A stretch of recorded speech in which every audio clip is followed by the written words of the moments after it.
Hello. हाँ भाई बताओ। सर देखिए, मैंने 2-3 दिन पहले भी डिबेट किया था अपना। अब ठीक नहीं हुआ था वो। मुझे अच्छे तरीके से डिबेट करना है, ना आप बदतमीजी करेंगे ना मैं करूँगा।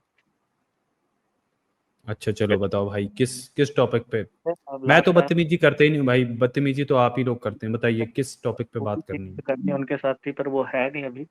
पहले मुझे किसके साथ मुझे करनी थी? आपको अमित तिवारी ने मुझे वो कुछ गालियाँ वालियाँ दी थी। मैंने आपको याद हो 2-3 दिन पहले मैं अरे पूरा किसी ने भाई गाली नहीं दी आपको यार, किसी ने गाली नहीं दी यार। अमित आप तिवारी भाई भी आ जाएंगे, आप बताओ आपकी परेशानी अपने बताओ तब तक। बात चलो करेंगे आज शांति से। हाँ बिल्कुल बात करेंगे यार, हम बात करने के लिए ही बैठे हैं, बताओ क्या बात हाँ, करेंगे। तो सबसे पहले मुझे आपको एक बात ये जाननी है कि हिंदू शब्द आप कहते हैं कि ये शब्द किसने दिया है? हिंदू शब्द ये अलबरूनी ने। अल ब्रूनी ने। क्यों? क्योंकि वो है बोल नहीं पाते थे, राइट? अब बताएं अपनी परेशानी पूरी बताएं। हाँ, तो वो ह नहीं बोल पाते थे। वो क्यों नहीं बोल पाते थे ह? वो अरबी या फारसी या उर्दू बोलते थे। तो उर्दू में श शब्द नहीं है क्या? आपने उर्दू पढ़ी है क्या? उसमें उर्दू मैंने पढ़ी है, मैंने उसको पढ़ा है। उसमें सीन और शीन होता है, तो वो सब को ह क्यों नहीं बोल पाएंगे?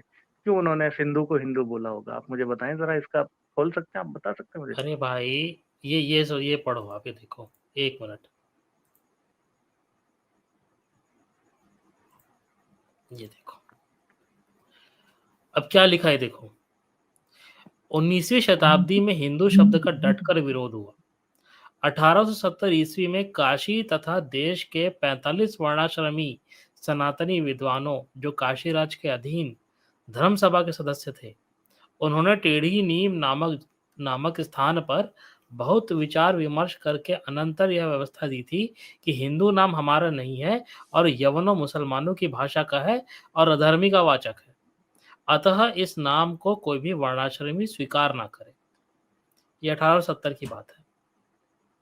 सर, आप मेरी बात नहीं समझे। आप क्लेम ये करते हैं कि वो श को ह वो ह स बोल नहीं पाते थे। मेरा आप अरे मेरी मेरे बात भाई, अरे ये तुम्हारा क्लेम दिखाया भाई, आपको समझ नहीं आ रहा क्या? ये तुम्हारे ये खुद ब्राह्मण सनातनियों बोल का रहे क्लेम हैं। है कि हिंदू नाम हमारा नहीं है। पर आप लोग उसका रीजन ये देते हैं कि वो ह को स बोल नहीं अरे पाते भैया, थे। तो वो तो आपके हिंदू लोग कह रहे हैं कि ये यवनों की भाषा का है और अधर्मी का वाचक है। मुसलमानों की तो भाषा का शब्द है हिंदू। जब कोई हिंदू हिंदू बन के आता तब आप ये क्यों बोलते कि आपके ग्रंथों में नाम दिखाओ? आप लोगों को तो वो बोला ही नहीं है, मुसलमानों का दिया हुआ नाम है। तो ये हम नहीं कह रहे हैं भैया, आप ही के लोग कह रहे हैं। अच्छा पर चलिए, इसको आप आपका शुरू से आप पढ़िए, आप यहाँ तक। मैंने पढ़ा है। आप मेरी बात नहीं समझ रहे। आपके यहाँ से क्लेम ये होता है कि वो ह को ह नहीं बोल पाते थे। क्यों? उर्दू में स नहीं है क्या? अरबी में स नहीं है वर्ड? ओल्ड पर्शियन में स जो होता है वो ह हो जाता है। आपने पर्शियन पढ़ी है? नहीं, ये जो हिस्टोरियन का ये मत है, हिस्ट्री जो नहीं। हिस्टोरियंस जिन्होंने आप बताया है। कैसे कह सकते हैं कि वो ह का श हो जाता है? नहीं तो आप आपने आपने पर्शियन में लोगों का स से नाम नहीं सुना है? मैं बताऊं आपको बहुत सारे एग्जाम्पल। ओल्ड पर्शियन में स का ह हो जाता है, ऐसा हिस्टोरियंस का मत है। अगर आपके पास इसको काटने के लिए कोई चीज़ है तो वो किताब आप ले आइए, मैं आपकी बात मान ठीक है, लूँगा। मैं आपको एक पर्शियन शायर का नाम देता हूँ। उन्होंने एक शायरी पोइट्री करी ओल्ड है ये। पर्शियन कहा मैंने, ओल्ड मैं पर्शियन। पर्शियन का ही नाम बता रहा हूँ आपको।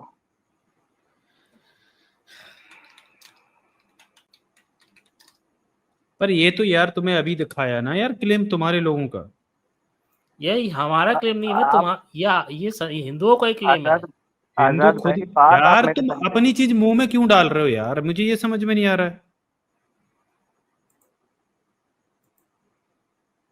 तो आप ये मेरी बात को सहमत नहीं है? आप मेरी बात से मैं अभी न्यूटन सर ने क्या दिखाया है, देखिए दयानंद सरस्वती, बाकी जो 18वीं 19वीं सदी में ये लगा था, 19वीं सदी में तो बड़े ये जोर तो शोर से ये अरे तो सुन तो प्रमोशन। लीजिए, बड़े जोर शोर से ब्राह्मणों ने विरोध किया कि भाई ये जो शब्द है ये फारसी शब्द है, इसका इसका जो मतलब होता है वो काला चोर होता है, और इसको हमें नहीं अपनाना चाहिए। और बाद में फिर इन्हें लगा कि देश आजाद होगा और हम अल्पमत में आ जाएंगे, तो इन्होंने जाके हिंदू शब्द को अडॉप्ट कर लिया और खुद को हिंदू ये कहने लगे। ये तो तुम्हारे लोगों का क्लेम है यार, वो अवेस्ता दिखा में रहे हैं। हाँ, अवेस्ता में जो प्राचीन फारसी में लिखित है, सिंधु के लिए हिंदू शब्द है।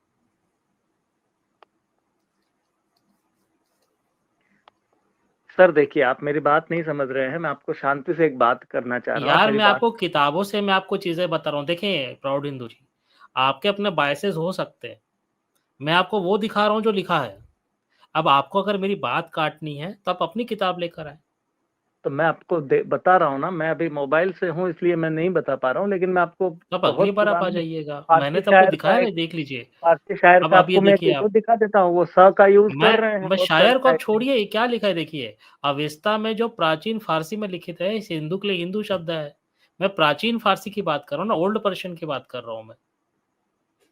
अरे यार देखिए, ऐसी चीजें होती ये हैं, हो देखिए, भी सकती हैं। जैसे प्राचीन फारसी जैसे में अभी स कोई और गुजराती ह होगा, ध्वनि की समस्या रही है। अभी न्यूटन जी, अभी कोई देखिए ना। गुजराती होगा, हाँ।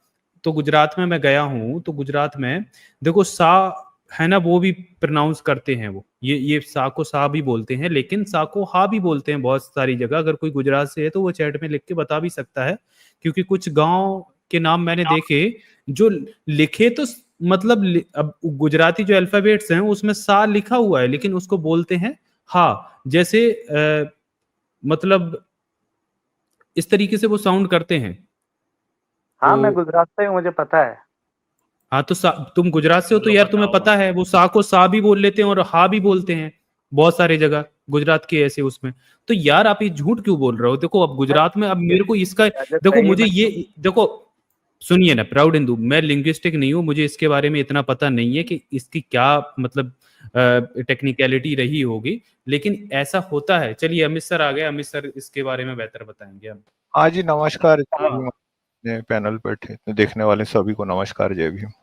तो ऐसा है ना यार कि ओल्ड पर्शियन जो है ना, उसमें स जो है वो शब्द को ह की तरह पढ़ा जाता है। ठीक है।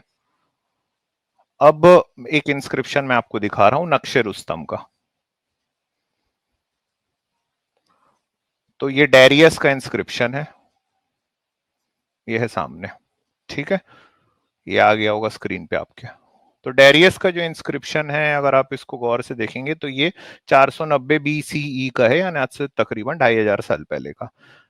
अब ये डेरियस का जो जो इंस्क्रिप्शन है ना, तो अगर आप ये देखेंगे तो ये डेरियस का साम्राज्य है ना।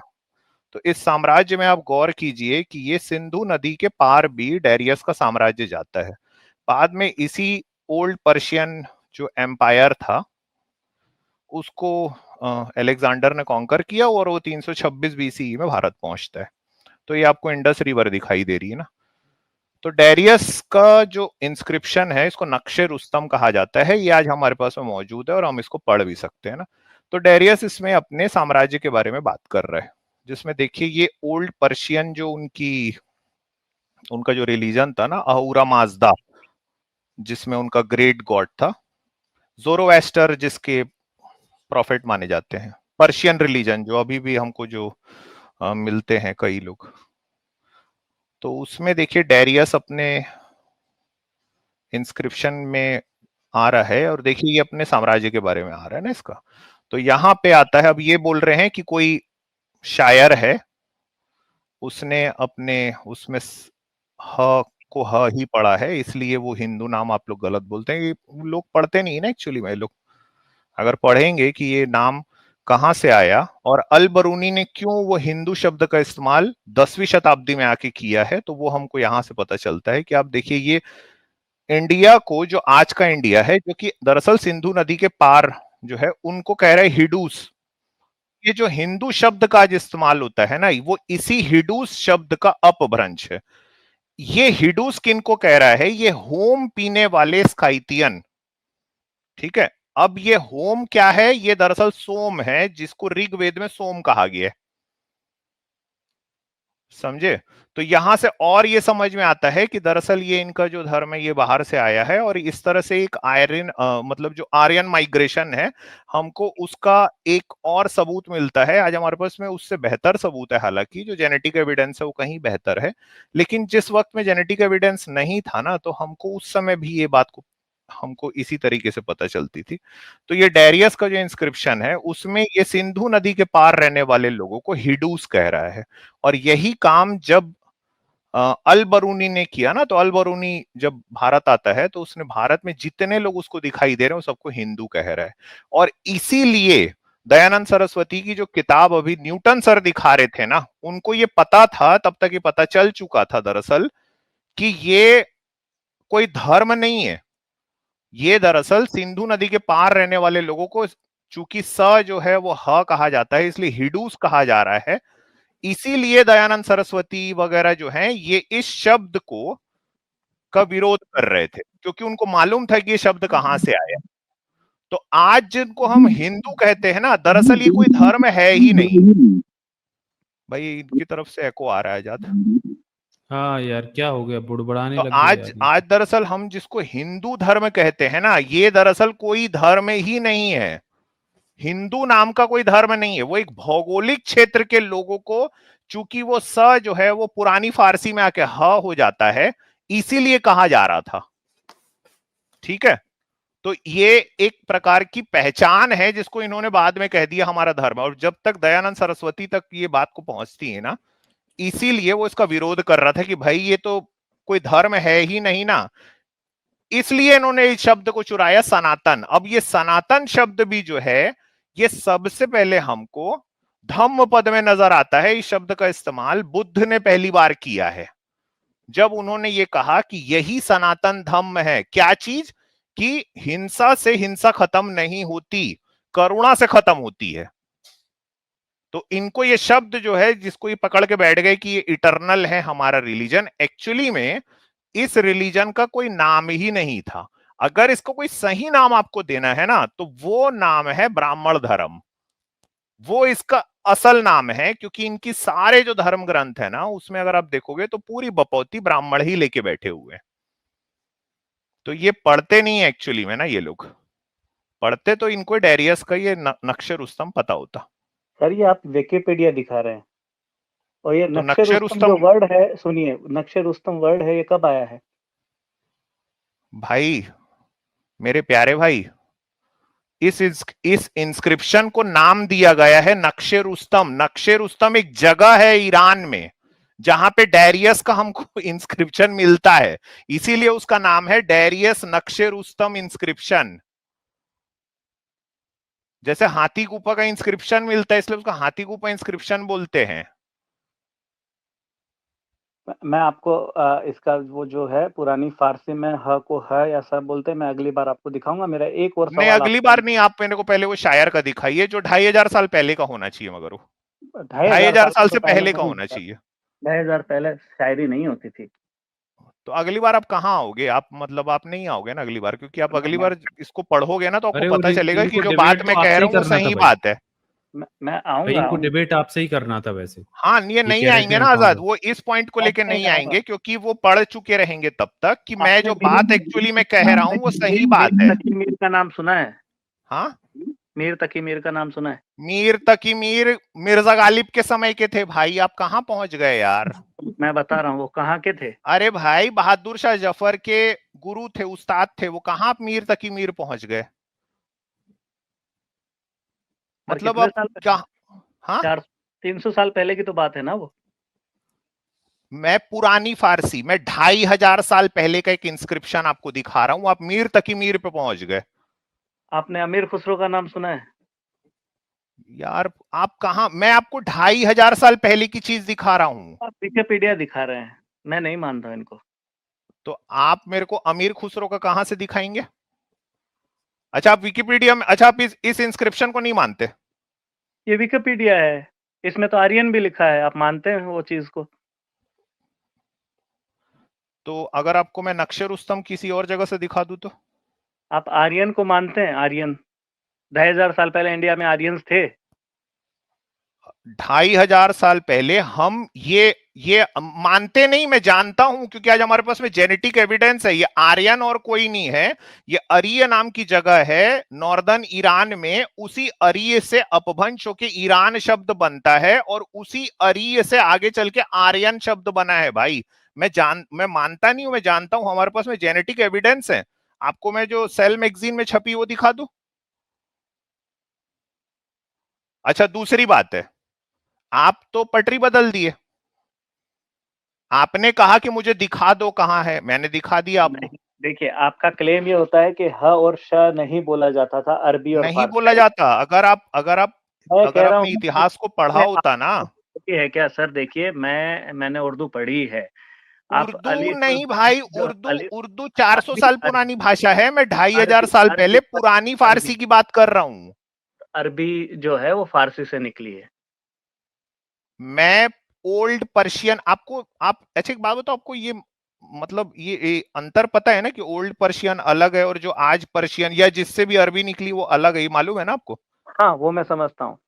तो मैं आपको 2500 साल पहले पुराना एक इंस्क्रिप्शन में दिखा रहा हूं, जहां पे ये वर्ड पहली बार हमको हिडूस शब्द आता है, जो कि भारत में सिंधु नदी के पार रहने वाले लोगों को बोला जा रहा है। अगर आप इसमें गौर से देखो ना, तो इसमें गांधार शब्द भी आता है, जो कि आज का कंधार है।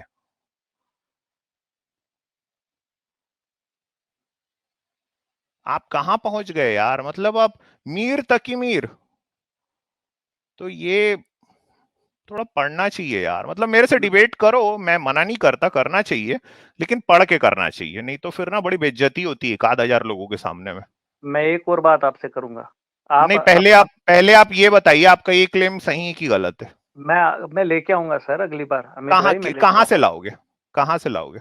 मैं अभी आप थोड़ी देर रुकेंगे तो मैं लैपटॉप से ज्वाइन होके दिखाता हूँ आपको कहाँ से लाऊंगा। अच्छा ठीक है, तो मैं आपको यहाँ से ये ईरान की जो चैम्बर सोसाइटी उसका दिखा दूं, नक्शे रुस्तम? पर पहले मेरा दूसरा सवाल तो आप सुन लो। नहीं, ये भी तो है, इसका भी देख ले, नक्शे रुस्तम।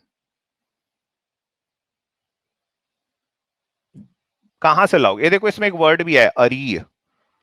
ठीक है, एग्जैक्टली यही वर्ड आपको यहां भी दिखाई देगा। ये देखो अरीय, ये देखो अरीय जो है एकमेनिड एम्पायर में हेरात के पास में एक रीजन था, आपका नॉर्दर्न ईरान और नॉर्थ वेस्टर्न जो अफगानिस्तान, ये रीजन था। तो वहां से एक माइग्रेशन होता है, जो कि जो इसके पहले, आज से तकरीबन 4000 साल पहले, जो आज का यूक्रेन है उसके पहले जो माइग्रेशन हुआ तो वो ये अरीय तक आता है, और ये एक एक्चुअली में एक ज्योग्राफिकल लोकेशन है।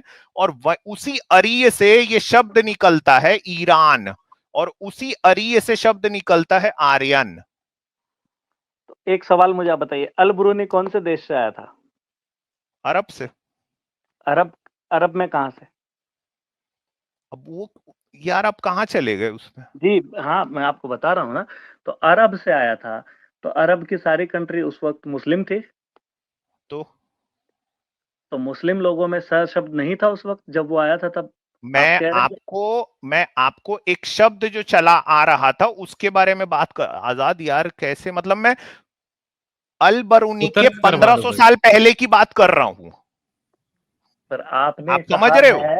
मैं उस समझ समय आपने कहा हिंदू शब्द सबसे पहले अल ब्रूनी ने लिया क्योंकि वो स को ह नहीं बोल हिंदू, सकता था। हिडूस, एक मिनट, हिंदू शब्द बना है हिडूस से, जो कि सिंधु नदी के पार रहने वाले लोगों के लिए जो ज्योग्राफिकल लोकेशन थी उसके लिए इस्तेमाल होता था, इसकी जिसका वजह क्या हमको बताते हैं सबूत आप? मिलता है नक्शे रुस्तम में। ठीक है,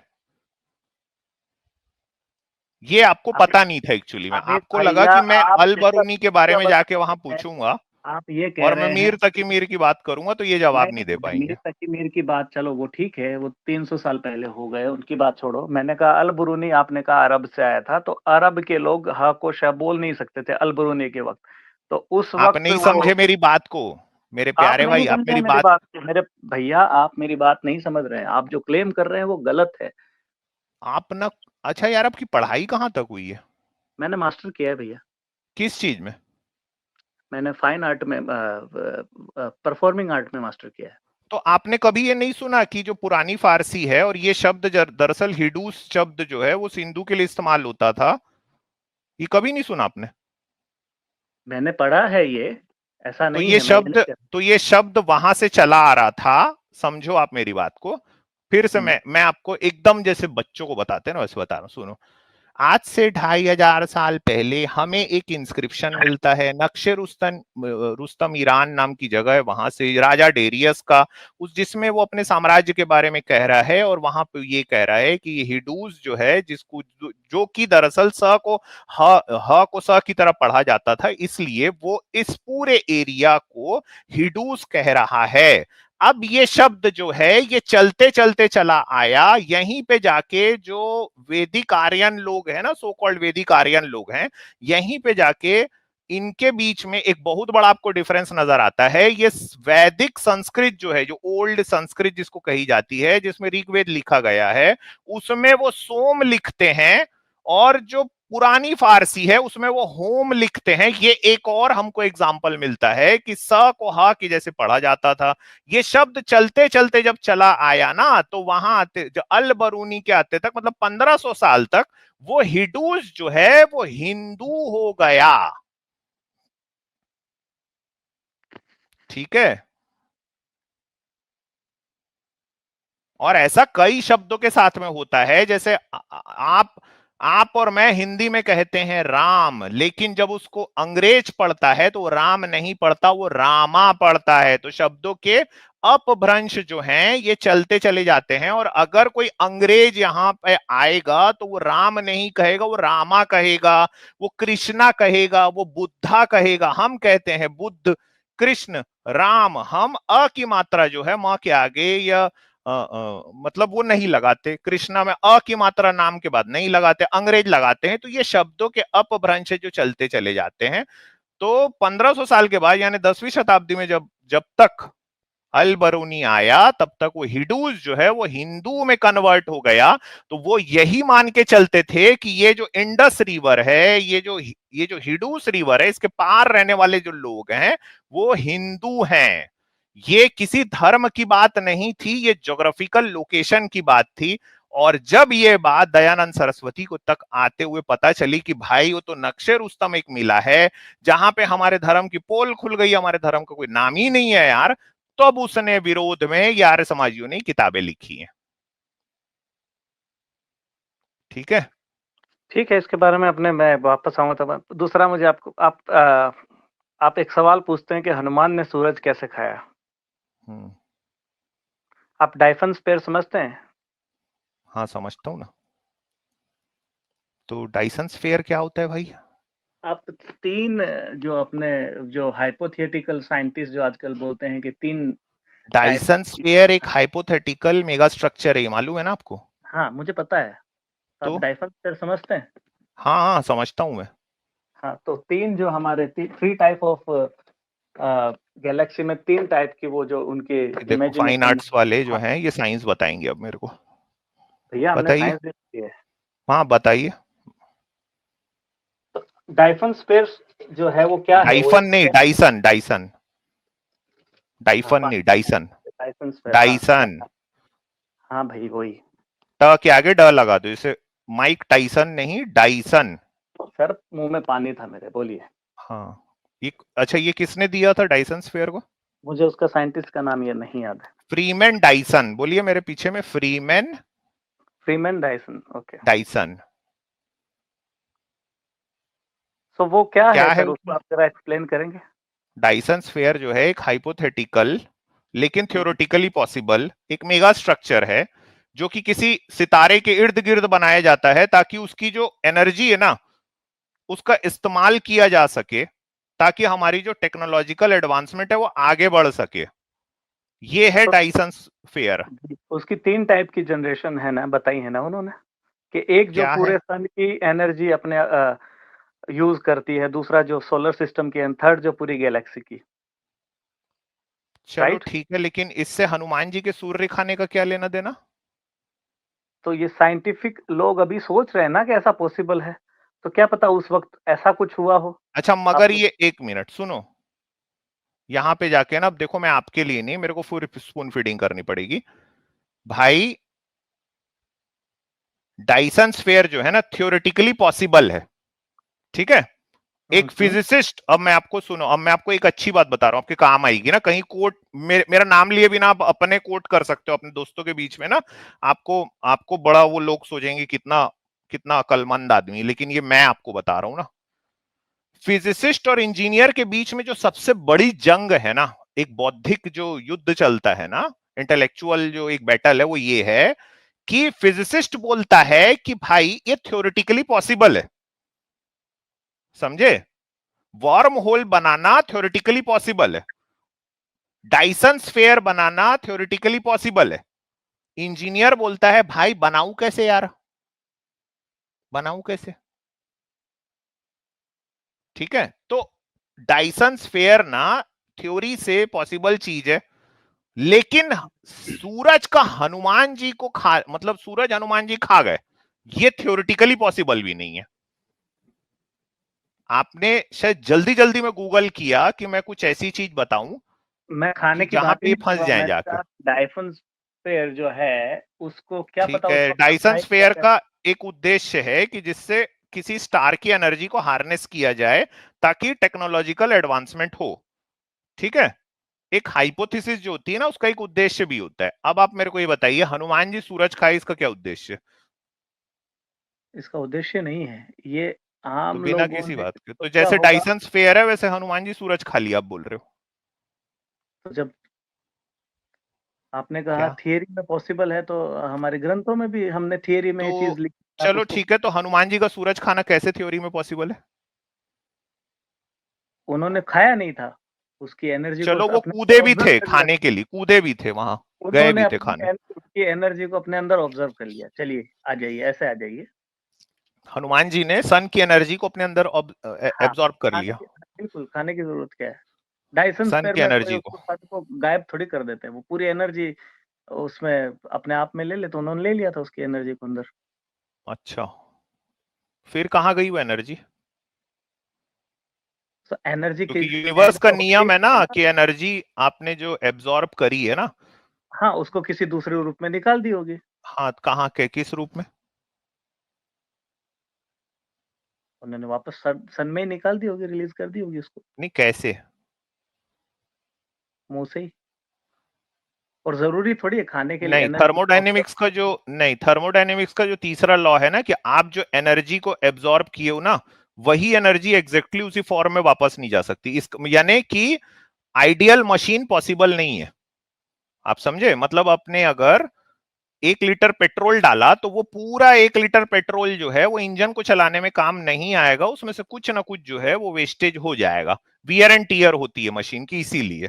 तो हाँ यही बात है। हाँ, तो फिर हाँ, जो तो हनुमान इमर्जन जी ने क्या होगा, एनर्जी को लिया, तो एनर्जी वापस निकाला, तो जो बचने वाली बीच की एनर्जी वो कहाँ गई फिर? वो ब्रह्मांड में दूसरे सन्स में या किसी दूसरे सोलर सिस्टम नहीं, में नहीं, आज जुपिटर पे चली गई होगी वो। जुपिटर। जुपिटर की ग्रेविटी है ना, वो अपनी चीज अपनी तरफ खींच लेता है, सारी चीजें अर्थ की तरफ जो आता है वो उसमें चली गई होगी। आज भी वहां तूफान चल रहे हैं। अच्छा,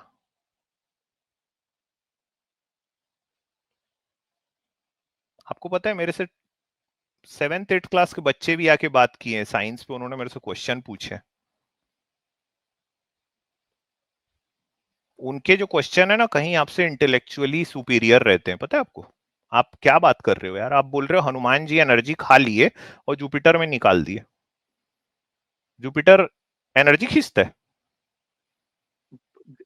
ग्रेविटी है सर, वो कुछ भी खींचता है ना, उसमें भी उसकी ग्रेविटी ज्यादा है, कुछ तो खींचता ही होगा। अच्छा, अच्छा, हनुमान जी, आपको पता है सन का डायमीटर कितना है?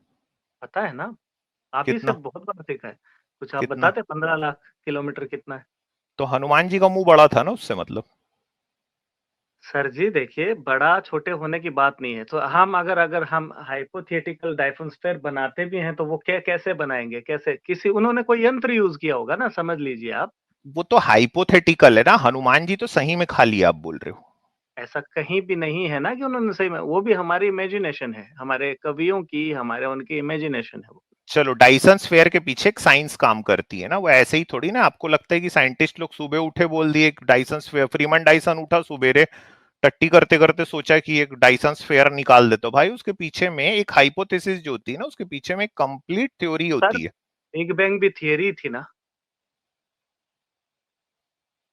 कहाँ अब चले मतलब, आजाद एक यार में, कोर्स थियरी है आजाद मेरे स्ट्रिंग से ना थियरी। 7 8 साल के बच्चे जो है ना, थियरी है उन्होंने ना, इंटेलेक्चुअल है। क्वेश्चंस पूछे हैं और काफी इंटेलेक्चुअली मेरे से बात की यहीं पे ही सारे लोगों के सामने में।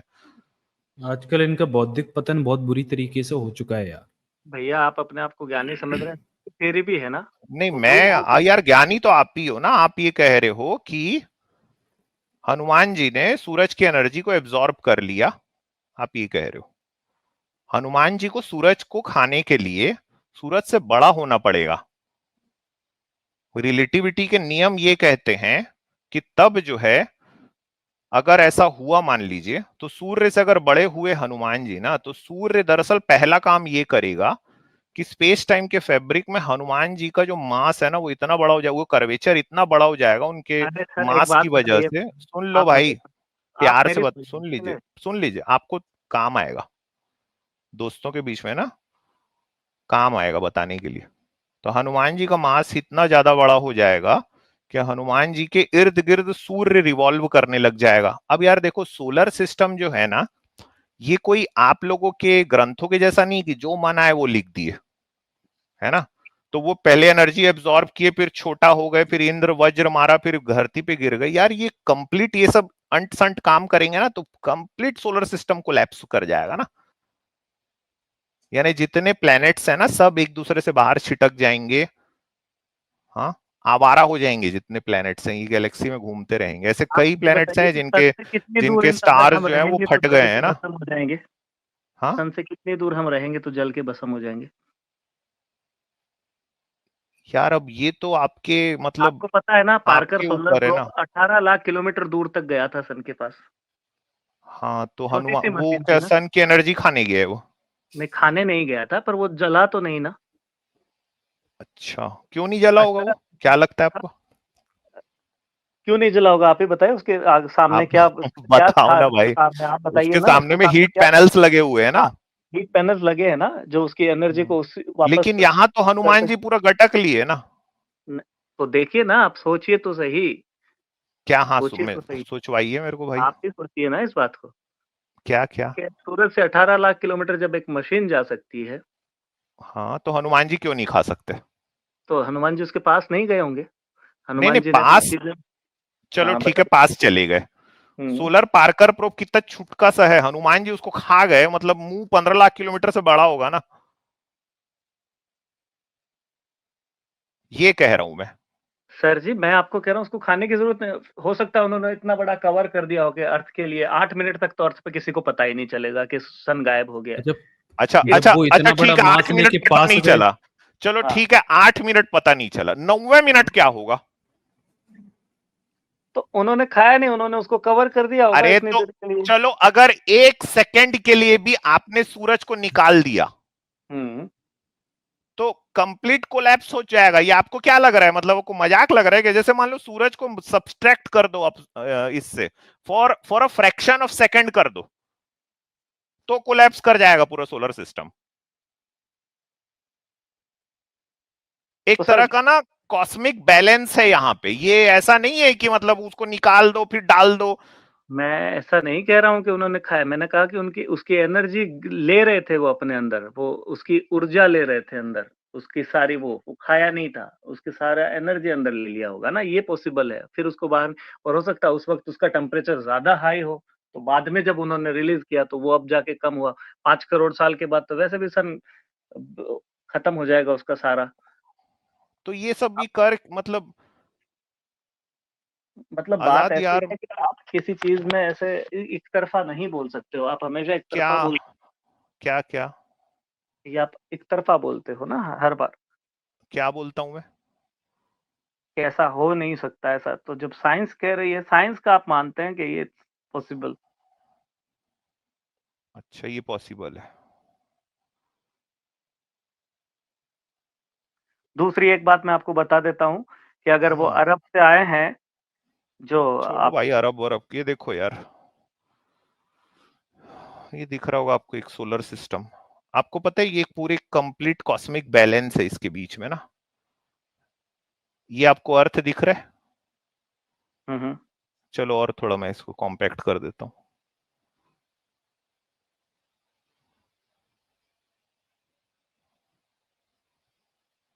ये अर्थ है, ये मून है, ठीक है। यहां से एक बंदर उड़ता है, उस बंदर को भूख लगी है, मम्मी घर पे नहीं है, बंदर ने खिड़की से देखा, उसको एक चीज दिखाई दी भाई, बंदर को लगा ये क्या है, ये चमक रही है आसमान में, है ना, और मम्मी नहीं है घर पे, तो बच्चे तो ये तो शरारती आप होते हैं, बदतमीजी पे उतर गए हो ना, बंदर बच्चे उड़ा है तो शरारती बदतमीज होते हैं, हो गए। आजाद चोंच पकड़ लेना, बच्चे तो शरारती होते ही हैं। तो बंदर ने देखा खिड़की से एक चमकती हुई चीज दिन में दिखाई दे रही है, उसको क्या लगा, देखो बंदर ने क्या सोचा, बंदर ने ये नहीं सोचा कि ये सूरज है, ये तारा है, इसमें गर्मी है, फोटोसिंथेसिस चल रहा है, और ये हम एक गॉड की बात कर रहे हैं, ईश्वर की। क्लेम क्या है कि वो शिव जी के अवतार हैं, क्लेम क्या है कि ये गॉड जो है ये डिस्ट्रॉयर ऑफ यूनिवर्स है, समझे।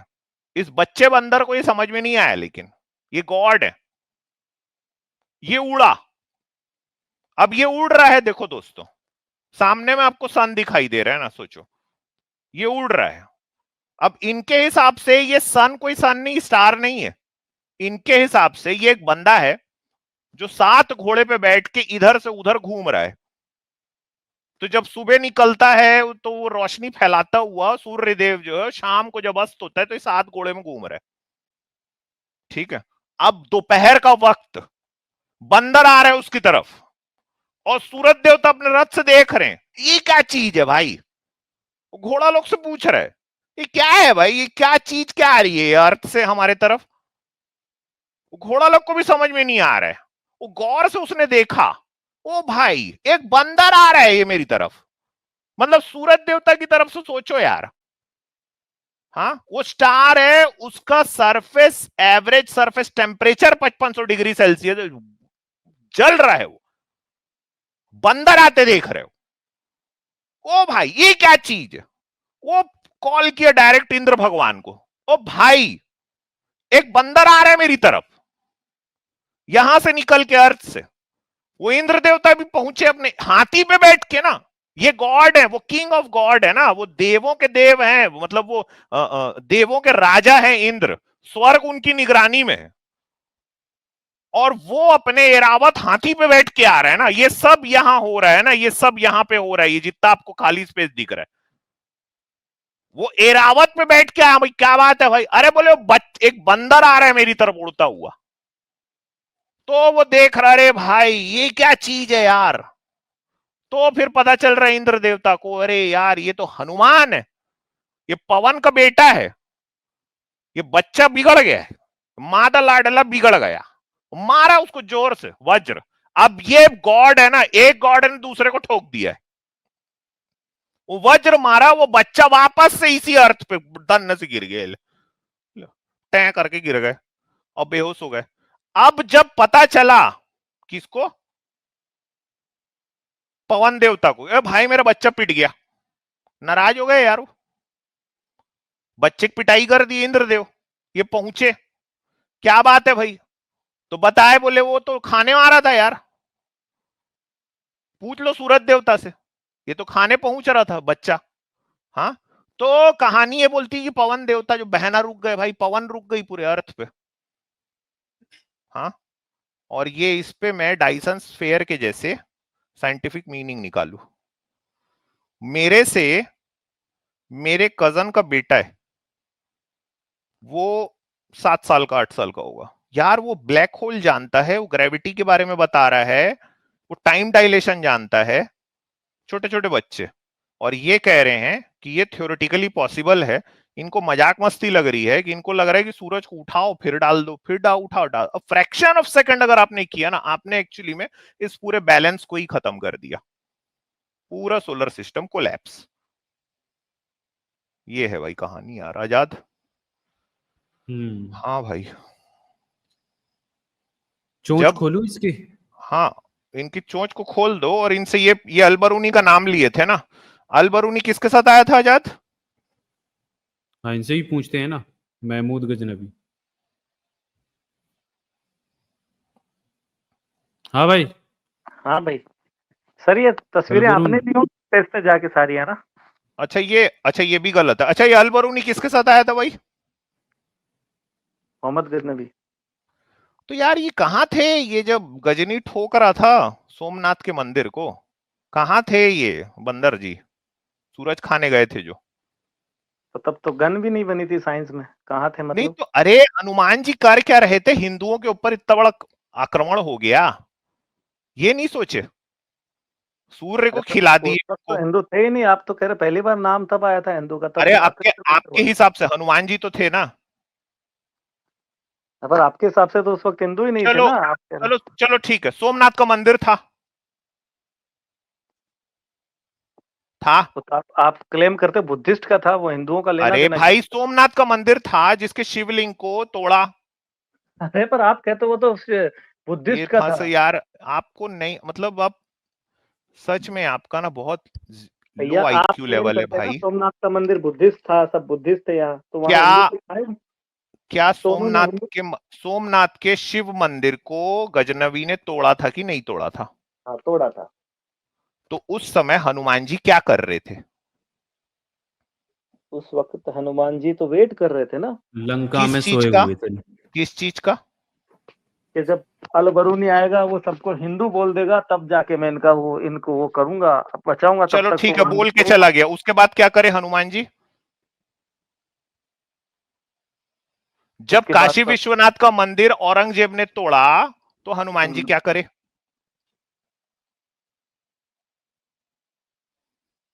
क्या करे?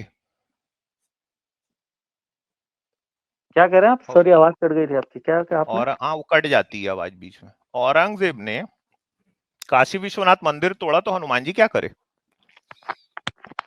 हनुमान जी ने मुगलों का वंश को खत्म कर दिया। मुगलों के वंश को तो अंग्रेज ने खत्म किया। बहादुर शाह जफर जिसका आप नाम ले रहे थे ना, जिसके दीवाने खास में मीर तकी मीर बैठते थे, हाँ रंगून भेजा था उसको अंग्रेजों ने खत्म किया। हनुमान जी क्या करे? सर जी मीर तकी मीर बहादुर शाह जफर के जमाने में अरे नहीं थे, छोड़ो आप अपने आप छोड़ो को यार छोड़ो, गलत हनुमान जी इंफॉर्मेशन क्या मत दो। करे? हनुमान जी क्या करे ये बताओ। हो गया ना, मुगलों का अंत हो गया, हनुमान जी ने करवा दिया। वो तो अंग्रेज किया ना अंत तो।